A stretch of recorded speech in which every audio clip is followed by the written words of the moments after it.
जब ये साल स्टार्ट हुआ था तो क्या सपना देखा था तुमने? देखा था ना सपना कि बहुत अच्छे मार्क्स लेके आएंगे, 95% तो हमारी ही आएगी। पढ़ना भी स्टार्ट करा था, टाइम टेबल भी बनाया था, सोचा था कि बहुत मेहनत करेंगे, लेकिन क्या हुआ? क्या हुआ? डिस्ट्रैक्टेड हो गए बार बार, है ना? पता था कि पढ़ना है, मेहनत लगानी है, बट धीरे धीरे अपने पाथ से भटकते गए। बहुत अलग अलग प्रकार के डिस्ट्रैक्शन है, जिसकी वजह से तुम आज पूरी तरीके से अपने गोल को पूरा नहीं कर पाओगे। लेकिन आज मैं तुम्हें खड़ा होकर यहां पर यह बोल रहा हूं कि अगले 7 दिन के लिए अगर तुमने इस प्लानर को फॉलो करा, इस स्ट्रैटेजी को फॉलो करा, इसकी मदद से एक लास्ट चांस तुम्हारे पास अब भी है। अगर इसको फॉलो करोगे ना तो तुम अपने गोल को, अपने सपने को अब भी अचीव कर सकते हो, बट मेहनत तुम्हें बहुत लगानी पड़ेगी। सो हाय एवरीवन, मैं हूं आप सभी का अपना प्रशांत भैया। आज तुम्हारे लिए 7 डे का एक ऐसा सीक्रेट तरीका लेकर आया हूं ना, जिसकी मदद से तुम अब भी कम बैक कर सकते हो। मुझे पता है यार, वो जो सपने तुमने देखे हैं ना, अब कहीं ना कहीं तुम्हें ऐसा लग रहा है कि वो सपने शायद पॉसिबल नहीं हो पाएंगे, क्योंकि तुमने अपना बहुत टाइम वेस्ट कर दिया है। मुझे पता है, तुम लोगों को देखते हो, तुम्हारे क्लासमेट को देखते हो, वो तो बहुत अच्छी तरीके से पढ़ाई कर रहे हैं, लेकिन तुम उतनी पढ़ाई कर ही नहीं पाते। मुझे पता है तुम पढ़ना चाहते हो, मुझे पता है तुम अपने सपनों को अचीव करना चाहते हो, लेकिन बार बार डिस्ट्रैक्टेड हो जाते हो। समझ नहीं आता यार, आखिर कैसे करें इतनी सारी चीजें। आज मैं प्लानर लेकर आया हूं। ये जो तुम्हारी प्रॉब्लम मैंने लिख रखी है ना, जैसे कि बार बार डिस्ट्रैक्टेड हो जाते हो, कंसिस्टेंसी नहीं बन पाती, और प्लानर फॉलो ही नहीं हो पाता। यानी प्लानर बनाते तो है, टाइम टेबल बनाते तो है, लेकिन फॉलो ही नहीं हो पाता। पता है ये सारी प्रॉब्लम क्यों हो रही है? क्योंकि तुम्हारी पढ़ने की आदत खत्म हो चुकी है। प्रॉब्लम ये है। अब हो क्या रहा है ना, जो तुम्हारा रिटेंशन है ना, यानी फोकस पावर है ना, वो बहुत ज्यादा कम हो गई है। जिस वजह से जैसे तुम पढ़ने जाते हो, थोड़ी देर तो पढ़ते हो, लेकिन उसके बाद ये दिमाग इधर उधर घूमने लगता है। इसका क्या सोल्यूशन है? इसी का सोल्यूशन है 7 डे प्लान। यानी अगले 7 दिन का एक ऐसा प्लान जिसकी मदद से तुम अपने अंदर का वो जो बीस्ट मोड है ना, उसको वापस लाने वाले हो। ठीक है, उस प्लानर को मैं दिखाऊंगा, उस टाइम टेबल को मैं दिखाऊंगा, बट उससे पहले कुछ इंपॉर्टेंट चीजें जो कि आपको फॉलो करनी पड़ेंगी। जैसे पहली चीज, hard work greater than talent.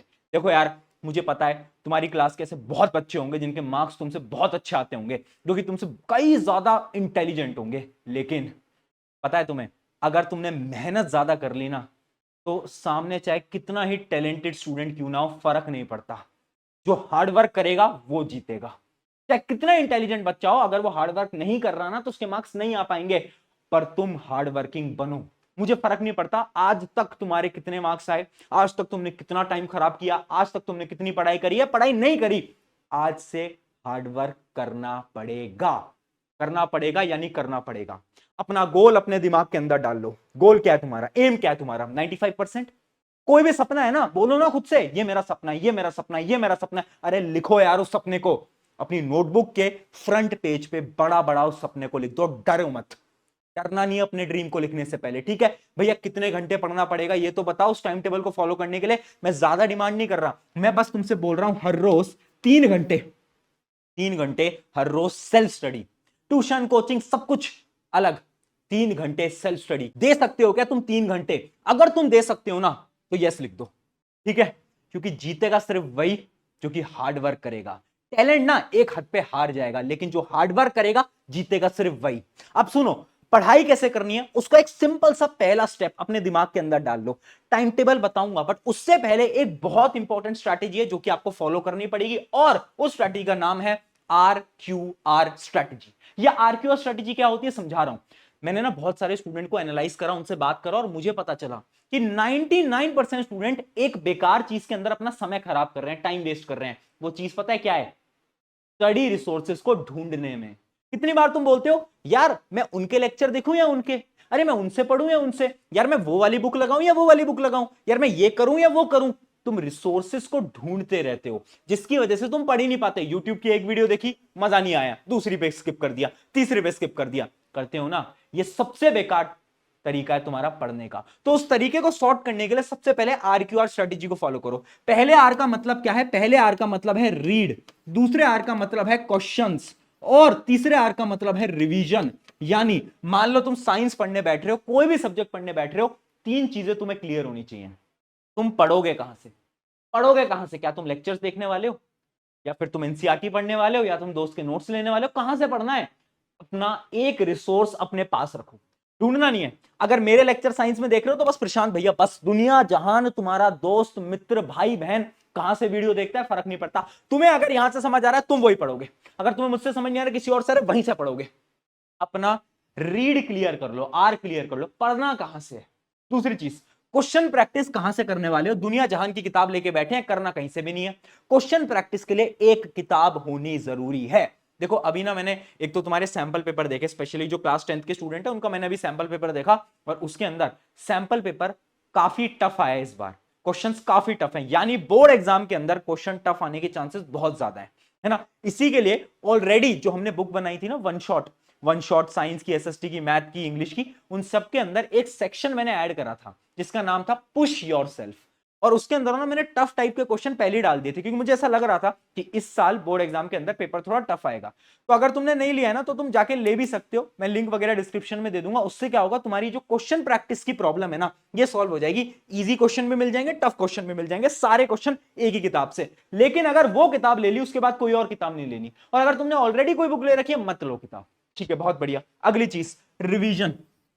Resource clear होना चाहिए कि तुम रिवाइज कहां से करने वाले हो। एक बार तो पढ़ लेते हो, पर तुम रिवाइज कहां से करते हो। क्या तुम मेरे रैपिड रिवीजन से रिवाइज करते हो, या तुम खुद के नोट से रिवाइज करते हो, कहां से रिवाइज करते हो, वो लिख के रख लो। अब जब तुम सब्जेक्ट को पढ़ोगे, RQR क्लियर होना चाहिए। अब दोस्तों से पूछना नहीं है, अब घूमना नहीं है इधर उधर कि कहां से पढ़ूं कहां से ना पढ़ूं। अब सुनो, अब आते हैं डायरेक्टली किसके ऊपर, हमारे डिटेल टाइम टेबल के अंदर। उस टाइम टेबल को समझाने के लिए आप पहले एक चीज डेली आपको करनी पड़ेगी, जो कि है डेली नाइट रूटीन। यानी हर रोज रात को सोने से पहले मुझे आपके चाहिए 10 मिनट। उन 10 मिनट के अंदर आप क्या करोगे, उन 10 मिनट के अंदर आप ना खुद को एनालाइज करोगे, यार आज मैंने कितनी पढ़ाई करी और कल मेरे क्या क्या टारगेट्स हैं। बस 10 मिनट मांग रहा हूं। क्या लिखोगे कि कल मेरे क्या क्या टारगेट्स हैं। ठीक है यार, मुझे यार आज साइंस कर लिया मैंने मैथ्स भी कर लिया, टिक लगाओ टिक लगाओ। और कल के टारगेट लिखो, कल मुझे एसएसटी करनी है या जो भी आपका सब्जेक्ट है वो आपको करना है। टारगेट लिखो रात को सोने से पहले। अगले दिन पे टारगेट नहीं डालने, क्योंकि अगले दिन किसी को याद नहीं रहेगा। रात को सोने से पहले टारगेट बनाओ। ये आज भी मैं भी करता हूं अपनी लाइफ के अंदर, तुम्हें भी करना है। ये डेली नाइट रूटीन को फॉलो करो, ठीक है। अब 7 दिन कैसे पढ़ाई करनी है।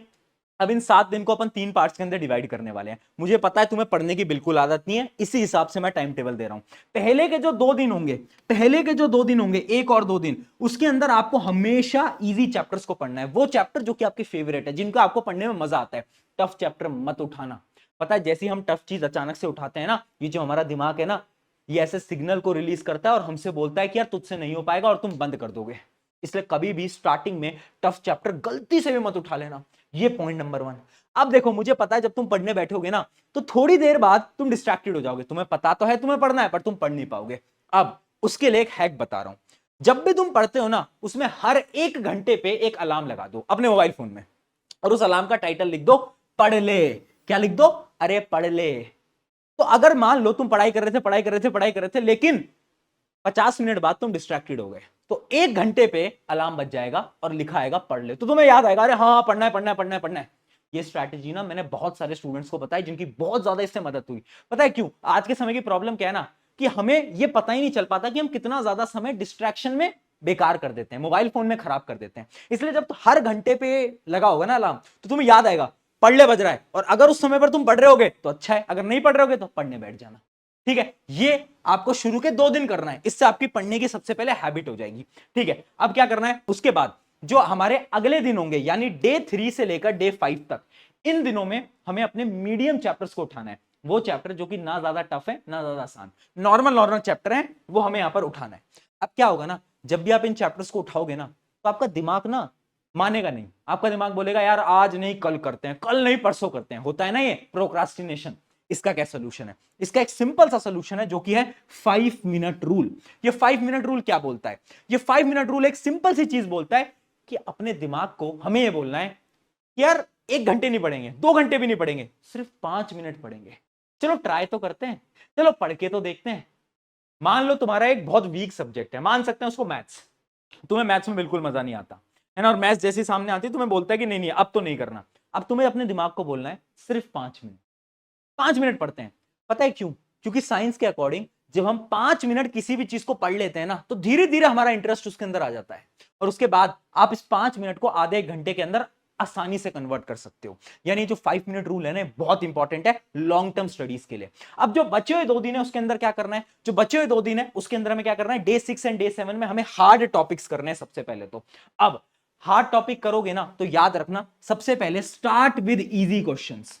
यानी इमेजिन करो आप मैथ्स को सॉल्व कर रहे हो, साइंस को सॉल्व कर रहे हो, तो हमेशा आसान क्वेश्चन को स्टार्ट में लगाना। क्यों? क्योंकि एक तो हार्ड चैप्टर है, और अगर आपने हार्ड क्वेश्चन को लगाया तो दिमाग बंद पड़ जाएगा, किताबें बंद कर दोगे। उसके अलावा no one is perfect, very important line यार। ये ना तुम्हारा बड़ा भाई तुमको बोल रहा है, इस जीवन में, इस धरती में, इस दुनिया में कोई परफेक्ट नहीं है। तुम्हारा वो जो टॉपर दोस्त है ना, वो भी परफेक्ट नहीं है। कभी कभार वो भी डिस्ट्रैक्टेड होता है, वो भी 24 घंटे नहीं पढ़ता, वो भी 3-4 घंटे ही पढ़ता है। तो कोई परफेक्ट नहीं है। बहुत बार ऐसा होगा जब तुम्हें अंदर से लगेगा कि मुझसे क्वेश्चन सॉल्व नहीं हो पा रहे, मुझे समझ नहीं आ पा रहा। दिमाग को बोलो no one is perfect, try करते चलेंगे। बहुत बार होगा जब तुम्हें चीजें याद नहीं होंगी, ट्राई करते चलो, ट्राई करते चलो, ट्राई करते चलो। खुद को यह मत सोचो कि जब तक मुझे परफेक्टली कोई चैप्टर समझ नहीं आ जाएगा जब तक मैं बिल्कुल ही कुछ और नहीं पढ़ूंगा। नहीं, जितना समझ आ रहा है पढ़ो, जितना समझ आ रहा है पढ़ो, लेकिन पढ़ना है, ये बहुत इंपॉर्टेंट है। तो याद रखना नो वन इज परफेक्ट। ये मैंने आपको पूरा का पूरा टाइम टेबल डिटेल के अंदर बता दिया है। एक लास्ट चीज जो कि मैं आपको बताना चाहता हूं वो है ट्रिगर रिमूवल स्ट्रैटेजी। देखो, आपको अपने ट्रिगर्स ढूंढने पड़ेंगे। ट्रिगर क्या होता है? जैसे बंदूक का ट्रिगर होता है, वैसे ट्रिगर है आपके डिस्ट्रैक्शंस। आपके डिस्ट्रैक्शन के ट्रिगर्स क्या है? बहुत सारे बच्चों का डिस्ट्रैक्शन है लैपटॉप, मोबाइल फोन। अगर आप मोबाइल फोन या लैपटॉप से डिस्ट्रैक्टेड होते हो ना, तो ट्राई करो कि आप किताब से पढ़ने की स्टार्ट करो। ठीक है, अगर आप लैपटॉप से ज्यादा ही डिस्ट्रैक्टेड होते हो तो लैपटॉप साइड से रख दो, फोन उठा के पढ़ाई करना स्टार्ट कर दो। तो अपने ट्रिगर्स को ढूंढो, है ना। अपनी जो आपकी टेबल होती है या फिर आप बेड पे पढ़ते हो, तो जहां पर भी है लैपटॉप रखो ही मत, मोबाइल फोन रखो ही मत। उससे क्या होगा? आप डिस्ट्रैक्टेड कम होगे। तो ये चीज है, अपने ट्रिगर ढूंढो, उनको कैंसिल आउट करो। ये बहुत इंपॉर्टेंट स्ट्रैटेजी है। आई होप इस वीडियो की मदद से अगले 7 दिन के अंदर तुम बहुत शानदार तरीके से पढ़ाई करोगे और अपनी जिंदगी का सबसे खतरनाक कमबैक तुम करने वाले हो। शुक्रिया वीरन, मैं हूं आप सभी का अपना प्रशांत भैया। मिलते हैं किसी नेक्स्ट वीडियो के अंदर। Take care.